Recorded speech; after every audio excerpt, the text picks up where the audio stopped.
晨光大學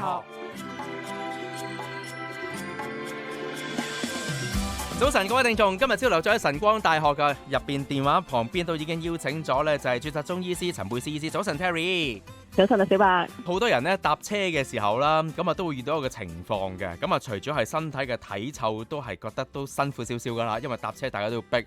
另外一樣咧就係搭車嘅時候，一聽到人講嘢，或者會議室入邊其中一個又開口喺街上面，你同人可能搭訕講一兩句，都有機會遇到呢個情況，就係口氣嘅問題啦，即係難聽啲啦，就係口臭嘅問題啦。咁喺中醫嘅角度嚟講嗱，我唔熟中醫啦，咁但係聽得多呢，我都喺度諗啦，會唔會呢係同嗰啲消化系統啊、腸胃有關啊，導致呢一個問題出現咧？咁啊真係要問翻阿 Terry 啦，係咪咁樣嘅呢？小白，我不嬲都覺得你好適合讀中醫嘅，可能一個係名中醫嘅，如果你讀中醫嘅話。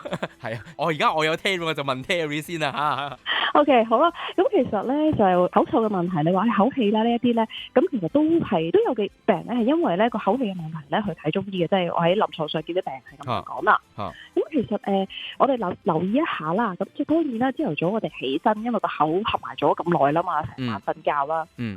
咁咧起身嘅時候咧，咁可能都會有啲氣味嘅。咁通常我哋咧刷完牙啦，洗完面啊，可能食完早餐啊，咁咧其實個氣味就會消失㗎啦，即係唔會話覺得啊好有口氣啊咁樣。咁但係如果過咗呢個時間都有氣味喎，即係個口唔係長期唔講嘢嘅喎，即係都有氣味出嚟啦。又或者頭先你講喂開會嘅時候都唔係長期唔講嘢㗎咯喎，已經有氣味嘅話咧，呢個咧通常就反映咗一個嘅腸胃嘅問題嚟嘅。哦，真係消化系統嘅，其實呢個冇錯啦。嗱，因為咧我哋嗰個消化系統啦，我哋個消化道啦，其實由口腔啦，跟住通過食道啊、胃啊、腸啊，跟住去到排出嚟啊嘛。其實你諗下，好似即係一條渠咁樣嘅。咁如果咧好暢通，食落嚟嘅嘢經過消化啦、吸收，唔要嘅嘢排走，有用嘅嘢咧，我哋就去到我哋身體入邊啦，運用啦。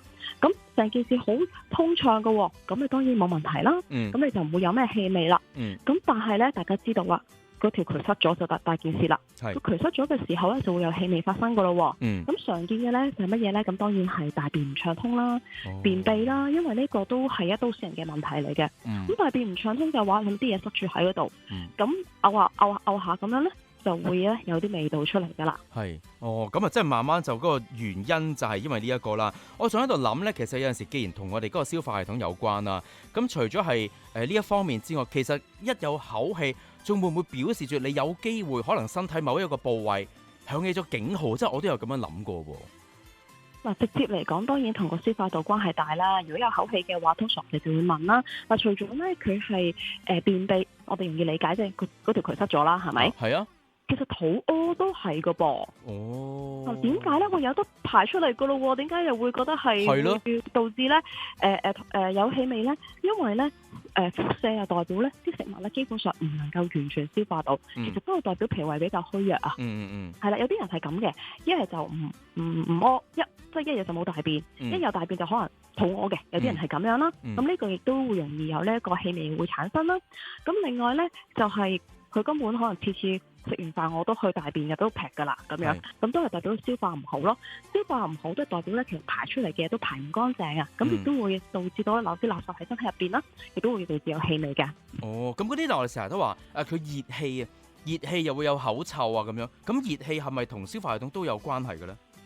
都係㗎。嗱，其實咧熱氣係代表啲乜嘢咧？我哋講咧，我哋個身體嚟講，我哋身體除咗咧，有頭先講有我哋消化要用氣之外咧，其實都有津液嘅。即係乜嘢咧？我哋咧眼睛啦，即係我哋眨眼嘅時候，我哋都有眼淚水㗎嘛，即係眼水啦，咁講啦。咁當然唔可以過多啦。我哋鼻腔其實都係濕潤㗎嘛，呢啲都係呢個津液嚟嘅。咁我哋口水都係津液嚟嘅。咁我哋胃裡面咧都會有。我哋有津液去處理啦，幫我哋去消化啦。咁但係如果咧呢個津液唔夠嘅時候咧，即係好似水分相對嚟講唔夠咧，就會出現一個所謂熱氣嘅情況啦。咁亦都會即係都係反映咗咧嗰個脾胃個消化功能差啦。咁所以亦都會導致有口氣嘅，譬如消化唔到。咁亦都會有味道啦。咁當然啦，同我哋進食嘅嘢有關啦。如果進食一啲嘢，譬如啱啱食完啲蒜頭啊，咁樣咧，味道當然係會大。但係呢啲通常咧就係短時間，即係過咗就會消失㗎啦。咁除咗咧嗰個口氣之外咧，即係我哋個人病咧就唔會得一個嘅病徵嘅。頭先你提到啦，我哋會啲人會大汗啦，因為而家天氣比較熱啊嘛，係咪？咁如果咧，我哋嗰啲即係入邊身體好多垃圾嘅人咧，如果佢出汗咧，其實啲汗味都會比較濃烈一啲嘅。係，譬如打完波啊，或者有陣時啲朋友出完汗咁，其實你都 feel 到佢嗰陣味同平時唔同，因為平時乾淨，但係佢一啲汗出嚟嘅時候，你就完全係 feel 到佢真係嗰陣味啦。如果咧體內嘅垃圾比較多嘅時候咧，我哋身體咧都會即係透過咧出汗。好咗你朋友啊咁樣即係做運動出汗啫喎，因為咧出汗都係將垃圾排出嚟嘅。如果啲人咧，哎呀我唔做運動喎，好怕出汗喎，而家咧即係開冷氣喎，係啦，怕熱啊咁樣嘅話咧，我哋咧唔能夠咧去將即係垃圾通過呢個出汗咧嚟到排出嚟嘅話咧，即係身體裏面咧，第一口氣更加嚴重啦，第二都係啲垃圾喺身體入邊咧都唔係一件好事嚟㗎。哦，體臭同口氣係兩樣嘢嚟㗎嘛，唔關事㗎嘛，係嘛？算係。佢兩件事，但係其實咧，即係我哋咁講啦，病徵係兩個，咁但係其實兩個都互相有關聯，即係嗰個人咧唔會咧淨係佢口氣好重，但係佢啲汗量特別清香咁樣係唔會嘅。咁我仲想問下咧，如果我真係腸胃嗰個嘅問題導致我有口氣，同我純粹因為我叫熱氣嗰隻口氣，我處理或者對應嘅方法係咪都係唔同㗎？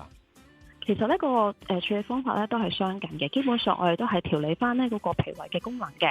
咁但係大家就要留意一樣嘢，就係我哋個大便嘅情況啦。即係咧，譬如話大便唔通暢啦，大家都會知道，譬如可能2日3日一次嘅話，呢個都係便秘，都係唔好啦。咁大家就忽略咗咧，其實每日都去大便咧，啲人以為好好喎，但係其實每日去大便要留意翻個大便嗰個質地啊，即係如果佢都係劈劈嘅、軟雪糕嘅、黐廁所嘅，咁呢個就唔係理想嘅，係要香蕉先至係 OK 咯。咁要香蕉嘅時候先代表即係個大便係正常。如果咧都係劈劈嘅軟雪糕咧，其實都代表脾胃比較虛弱噶啦。咁我就要即係固本培元，令到我哋嘅身體咧隻腸胃就好啲，咁啊慢慢可以對應翻呢啲問題。咁我應該點樣處理咧？頭先講啦，我大便咧亦都有嘅，係爭少少嘅啫。咁當然我哋生冷凍嘢嗰啲唔好食啦，因為生冷凍嘢都係傷脾胃噶嘛，呢一樣嘢。咁同埋咧做運動係最好啦，因為而家夏天咧做運動出汗啦，我哋嘅皮膚係我哋最大嘅器官啦。咁我哋咧出汗咧就係可以將唔要嘅垃圾咧去排出體外嘅。排汗去濕咁樣。冇錯，同埋去垃圾去寒氣都可以嘅。咁令到咧我哋如果我哋夏天出夠汗咧，其實冬天咧嗰啲嘅鼻敏感啊、哮喘啊呢啲冬天嘅問題咧就可以少啲嘅。咁如果我係純粹係口臭或者係熱氣嗰隻嘅，咁我就咁坊間咁啊飲個譬如菊花茶咁，係咪其實就已經消到嘅咧？咁就睇情況啦。如果你淨係呢一兩日好似有啲氣味嘅喎，當然可能咧飲下呢啲所謂清熱熱氣嘅嘢咧，都可能解決到啦。咁但係已經長期嘅咯，又再加上捱夜咧身體差咧，都容易有呢個口氣嘅問題嘅。咁譬如我哋嘅生活習慣又要跟進啦，即係唔可以期望飲杯菊花茶我咩都唔使做噶嘛。咁所以我哋都係要早睡早起啦。即係頭先講啦，我哋運動我哋喐嘅時候咧，除咗出汗之外咧，其實都幫助我哋個消化道去蠕動啊，即係嗰啲腸去喐啊。咁我哋嗰個啲垃圾先可以排到出嚟啊嘛。係咁，如果我話我食多啲蔬菜，我唔食肉嘅，咁因為食肉大家都會知道個味道比較上濃烈啊。咁係咪其實都會解決到，定還是反而會令到我哋身體嗰啲嘢唔平衡嘅咧？其實我諗都係均衡嘅飲食啦，因為咧即係當然除咗宗教原因去食素之外啦，其實肉我覺得暫時嚟講我都覺得需要食嘅。因為咧肉佢都有佢啲營養咧係淨係菜咧唔能夠代替嘅。明白。咁而且肉入邊咧其實咧有動物嘅脂肪啦，其實動物嘅脂肪好重要，動物脂肪可以幫助我哋咧皮膚會滑啲啦，咁同埋咧令到都係幫助我哋咧嗰個腸嗰個蠕動有津液㗎，咁所以唔好忽略。咁當然我話食啦，唔係代表即係過分啊嚇！明白。好啦，嗱，最後一個角度咧，我想問一問，如果有人脾氣暴躁，即係成日話心火盛啊，咁啊又會唔會導致我哋有口氣嘅問題出現嘅咧？你又真係好聰明啊！其實當然係有關係嘅。頭先你講嗰個個脾氣暴躁咧，好多時咧都係因為咧我哋虛弱嘅。咩叫虛弱咧？好多時譬如我哋休息唔夠，你咪會猛陣啲啦，係咪？係啦，或者你真係好攰啦，或者你病咗個人就會猛陣啲，都係源於咧我哋嘅氣血比較虛弱唔夠啦。咁呢個情況當然都會反映咗喺一個飲食啊或者嗰個消化道嗰度啦，所以都會有機會咧病嘅時候咧個口氣都會重啲㗎。你睇下感冒嘅時候個口氣都會重啲㗎。係喎，所以平時咧心平氣和，食咧就均衡飲食，咁啊趁住呢啲時間咧就做下運動啊，去下濕啊，咁啊令到自己腸胃又可以喐動得好啲咧。咁我相信口氣嘅問題咧就可以慢慢解決。咁當然如果你話我真係好想從呢個中醫角度方向去到解決嘅話咧，咁啊揾翻註冊中醫師去到解決口氣嘅問題啦。今日傾住咁多先，唔該晒 Terry，拜拜。拜拜。